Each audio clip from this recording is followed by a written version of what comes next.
talking today about some of the regulatory issues around digital innovation, new projects and how you can innovate in a highly regulated sector like banking. I think there's a huge amount of innovation happening right across the sector, but we're seeing a lot in retail banking. You know, the mobile payments is a great example where there's a huge amount of regulation coming in, but a huge amount of innovation, and you look at things like Apple Pay and that's making a huge difference to the market. There's a lot in wealth management as well.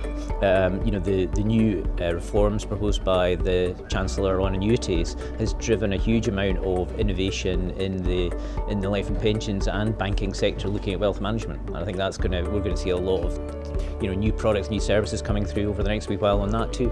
We're growing a lot in the financial services sector. We see a lot of growth. There's a lot of these new entrants, a lot of new exciting products, and we've got particular capability around the digital space. So for us, it's a really exciting time to help clients navigate all this stuff and help with new projects.